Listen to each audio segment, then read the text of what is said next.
Greetings and welcome to Yarnspirations. I'm Mary Beth Temple with Hooked for Life, here with another fabulous red heart pattern, the Mosaic Basketweave Placemat. Now, to make this cool placemat, you're going to need 2 colors of Red Heart Super Saver, and you're going to need a crochet hook, size I, 9, 5.5 millimeter, or the size needed to obtain gauge. And you're going to need a yarn needle for attaching the fringe. Now, this is a really interesting way to do mosaic work. You have one new stitch to learn called the anchored double crochet, and I'm going to show you how to do it. And once you get the hang of that, it really is way easier than it looks and will impress your friends and family. So click on the link below to download the free pattern. While you're down there, like this video and subscribe to the channel for fresh content weekly on knitting, crocheting, and other yarny stuff. And feel free to click on some of those social media buttons and follow us there. And if you'd like us to see your fabulous Mosaic Basketweave placemat or other projects that you're working on with our yarns, please use hashtag Yarnspirations. So let's get started with our placemat. Now my swatch is not full width because I like to do a swatch that fits on the camera, and I have done the first 10 rows so you can get a real close-up look of what this stitch pattern wants to do. It's not difficult at all once you get the hang of the ADC, which is the anchored double crochet. So let's take a look. The single crochet stitches that we are using for the bulk of the work are worked front loop only on some rows and back loop only on some rows, and that is to keep the loops in the front open because there are going to be times that we're going to work on them. So let's take a look and see what that looks like on the back. So you can see I'm always working in the loop towards the back or the wrong side of the work, and rarely when I'm doing the anchored double crochet is the only time that I'm working in both loops of the stitches. Otherwise I'm working in the loop that is closest to the wrong side. So that's one little tip. The other thing is, while we are changing colors every row, we are leaving tails at the beginning and the end that we're going to cut later into a cute little fringe. So when you are beginning each row and you have done your color change, you want to start with a slip stitch about 4 inches in from the end. You don't have to lose your mind. It does not have to be a ruler. Just you want to make sure that you leave enough tail so that when you want to cut down the fringe later, you can cut them all evenly. So after the first 10 rows are completed, which I have done here, you're going to go back and repeat rows 3 to 10. So I'm starting with a row 3, and it says with right side facing. So the right side is the side that is showing the ADCs, the anchored double crochets. ADC in first stitch made. Okay, so to make an ADC, this is what we're going to do. We're going to insert our hook through both loops of the stitch like you normally would, yarn over and bring up a loop. Now you're going to yarn over, and then you are going to work in the front loop of the row below. Now, I've tried it both ways. I've tried going top down to pick up my yarn over, and I've tried going bottom up to pick up my yarn over, and I have to say I liked the top down better. So there's my front loop. I'm going to yarn over and draw up a loop. Now I have 1, 2, 3, 4 loops on my hook. Yarn over, draw through 2. Yarn over, draw through 3. That is an anchored double crochet. We're going to do it again, so not to worry. Then it says single crochet in the back loop of the next stitch. So here's my next stitch. I'm going to single crochet in the back loop only.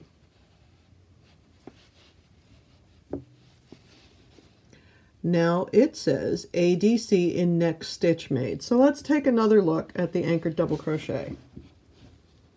So under both loops of the stitch, like you normally would, yarn over and bring it through 2. Now I have 1, 2 on my hook. Yarn over, that gives me 3. Go into the front loop of the stitch that is not the row you were working in before, but the row below that. So it's 1 row below. yarn over, pull through the stitch. Now I have 4, yarn over, pull through 2, yarn over, pull through 3. So let's take a really close look at that. So it's joined up here at the top where I put my hook under in the first place, and it's worked down here, and it's really, you see how snug it is up against the work of what I'm doing? So that is the anchored double crochet. Once you get the hang of that, the rest of this pattern is really intuitive. So now we are at the parentheses. It says single crochet in back loop of next 5 stitches. So again, back loop only. 1, 2, 3, 4, 5. ADC in next stitch. So ADC through the stitch first, through both legs of the stitch, yarn over, pull it up. Now I have 2. Now there's a yarn over. I will say, in trying to sit and actually work this pattern, the fact that you don't yarn over first is the one thing that my brain just did not want to adjust to, but you do get the hang of it eventually.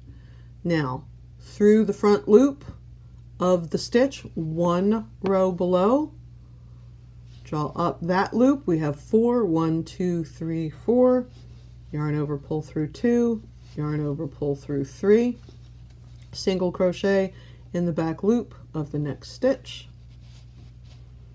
ADC, anchored double crochet through the stitch, draw up a loop, yarn over, through the front loop 1 row below, yarn over, draw it through, yarn over, pull through 2, yarn over, pull through 3. And then we're going to keep repeating what is in the parentheses. So single crochet and back loop of next 5, ADC in next stitch, single crochet and back loop of next stitch, ADC in next stitch. You're going to do that 7 times. I'm going to do it fewer times because I have a smaller swatch. 1, 2, 3, 4, 5, ADC.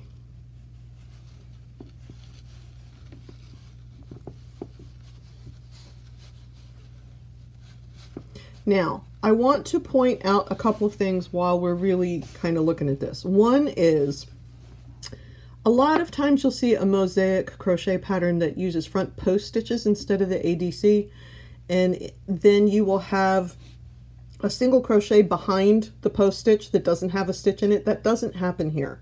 So again, if your brain is trying to turn this into a front post stitch because that's how you've done it in the past, your instinct is to leave one of those single crochet empties, but you don't want to do that. You want to make sure that everything has a stitch in it. You can see every single stitch is worked on the way back. The other thing I wanted to point out is when you are making your ADCs, especially at the beginning when you're trying to figure out where to put that first couple of stitches, the loop that you're going into is going to be the same color as the loop that you have on your hook. So I have a dark and a light. I don't like to use white on camera because I think it's hard to see, so I did these 2 colors because they show up nice. But again, especially when you're doing those first 2 rows, if you're trying to figure out where it is that you want to stick your hook, realize that it's going to be the same color as the yarn that is on your hook, the working yarn that you're using. So if you've got dark on your hook and you're trying to stick your hook in a light, that is not where that belongs, and vice versa. So you're going to keep going until the bitter end, following those instructions.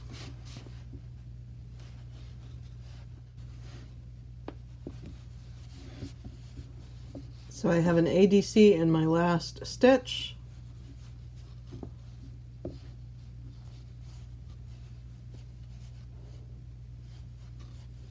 And now I want to finish off my row. I want to leave that same 4 inches that I left at the beginning. I want to leave it at the end too, because I'm going to go back and make that a fringe later. So I'm going to clip my working yarn. And then I'm going to bring that tail up through that last loop on my hook in order to fasten off the yarn. Now I'm going to turn the work and go to the next row. So the next row in this case is 4 because we just did 3. I'm going to start with a slip knot on my hook, again about 4 inches in from the end. Put a slip knot on my hook. So there's no joining with a slip stitch and chaining or any of that stuff. So 4th row with wrong side facing. So there's my wrong side. Join B with single crochet in front loop of first stitch. There's my first stitch. There's my front loop. There's my single crochet. Then it says ADC in next stitch. So now I've got the wrong side facing, but I still want my ADC, my anchored double crochet, to sit on the right side of the work. So I'm going to go in the next stitch, draw up a loop, yarn over, and now I got to find my loop in the front. But I know that I'm looking for one that's the same color, so there it is. Yarn over, pull it up, 1, 2, 3, 4, yarn over, pull through 2, yarn over, pull through 3.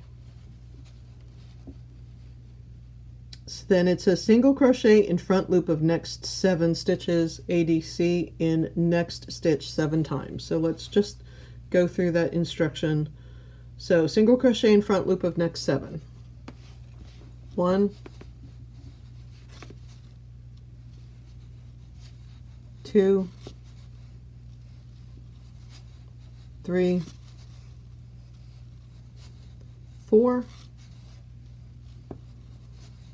5, 6, 7, and we're going to ADC, and we're going to start with the wrong side facing because that's where we are. Insert under both legs of the next stitch. Yarn over, pull it up. That's 2. Yarn over. That's 3. Go into the front loop of the stitch 1 row below. Draw up a loop. That's 4. Yarn over, pull through 2, that's 3, yarn over, pull through 3. So it's the same ADC that we've been making, except we have the wrong side of the work facing us, and we still want that ADC to be laying on the right side of the work because that's where all the interest is.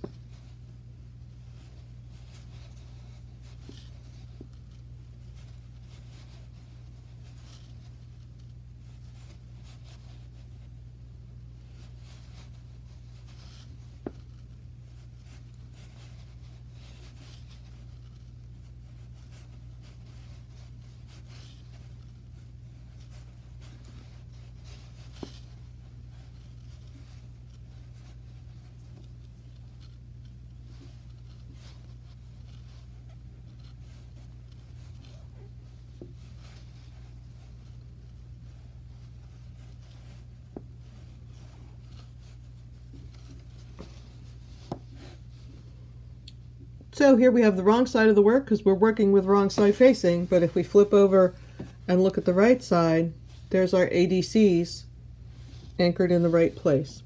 So when I finish this row, I'm going to go ahead, leave that 4-inch tail again and fasten off the way I showed you. And that's really all there is to it. You're going to turn the work, start with a slip knot 4 inches in from the end, do the work as written, end by fastening off with that 4-inch tail. So you're going to do all the repeats as written. Then you're going to cut some extra fringe, and you're going to loop that extra fringe. You're going to put the color that you've cut next to one that's already existing, and they recommend that when you're putting that fringe on, you put it over the existing fringe. It just tightens it up a little bit. If you fasten off the way I showed you, that's pretty snug and it's not going anywhere. But if you put that extra fringe right over it, that is an extra layer of protection. And then once all the fringe is on, you can go ahead and cut that off evenly to 1 inch or your desired length. And you can make as many of these cool placemats as you want to fit in your kitchen or other area of your home where you like to serve some food. So thank you so much for joining me here for the Mosaic Basketweave placemat. I'm Mary Beth Temple for Hooked for Life. Please like this video and subscribe to the channel for fresh content weekly on knitting, crocheting, and other yarny stuff. While you're down there, click on those various social media buttons to follow us. And if you want us to see what you're working on, whether it's your first mosaic pattern or not, please use hashtag Yarnspirations. Let us know how you like this project. We're always happy to know. Thanks so much, you guys. I look forward to seeing you again here real soon. Bye-bye.